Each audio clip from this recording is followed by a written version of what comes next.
जिंदगी यूं तो सब जी रहे हैं मगर मुझे लगना चाहिए कि आप हैं यहाँ, मुझे लगना चाहिए। सुने, जिंदगी यूं तो सब जी रहे हैं मगर जी रहे हैं मगर इस तरह का हो जीना तो क्या बात है। जिंदगी यूं तो मतलब बिल्कुल के साथ देखें, जिंदगी यूं तो सब जी रहे फुरकान भाई दुआओं के साथ देखें, जिंदगी यूं तो सब जिंदगी यूं तो सब जी रहे हैं मगर इस तरह का हो जीना तो क्या बात है। दाएं बगदाद हो बाएं देवा शरीफ सामने हो मदीना तो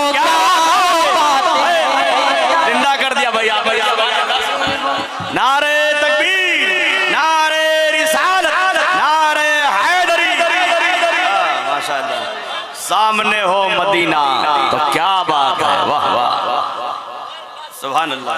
दाएं बगदाद हो दाएं बगदाद हो बाएं मेरे हो सामने हो मदीना।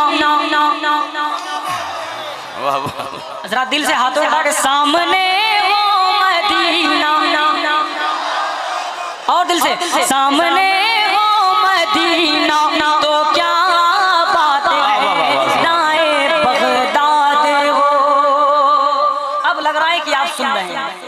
अब एक शेर पढ़ता हूँ यहाँ से, समाप्त करें बिल्कुल शहाबुद्दीन भाई के हवाले से पढ़ता हूँ, समाप्त करें दुआओं के साथ। फुरकान भाई और सभी लोग उलमा इकराम मेंबर शरीफ पर जलवा पा रहे हैं, मैं पढ़ता हूँ, समाप्त करें दुआओं के साथ। देखें, दाएं बगदाद हो, सुने मुझको की भी मुझको हाजत नहीं, मुझको की भी मुझको हाजत नहीं, इत्र की भी मुझे अब जरूरत नहीं, इत्र की भी मुझे अब जरूरत नहीं। बातें मरने के रुख पर मालो तो मुस्तफा का पसीना तो क्या बात है। बहुत खूब, बहुत खूब, जिंदाबाद जिंदाबाद, शोएब भाई जिंदाबाद जिंदाबाद, सुभान अल्लाह सुभान अल्लाह, बहुत खूब। बातें मरने के रुख, बातें मरने के रुख पर मलो दोस्तों मुस्तफा का पसीना तो क्या बात हो। अब एक कलाम मैं यहाँ से बिल्कुल मनकबत के पढ़ता हूँ, समाप्त कर लें। मैं बिल्कुल वहीं पहुँच रहा हूँ जहाँ आप चाहते हैं, बिल्कुल वहीं पहुँचता हूँ, समाप्त करें। डायरेक्ट बिल्कुल हाजिर करता हूँ, समाप्त करें। मतला पढ़ता हूँ। अब मतले में मैं आपको चेक करना चाहता हूँ कि आप इस कलाम को सुन पाएंगे कि नहीं। अभी मुझसे पहले मुमताज भाई ने पढ़ा है, बहुत अच्छा पढ़ के गए। अब देखता हूँ आप मतला कैसे सुनते हैं। बिल्कुल हाजिर करता हूँ, समाप्त करें, सुने।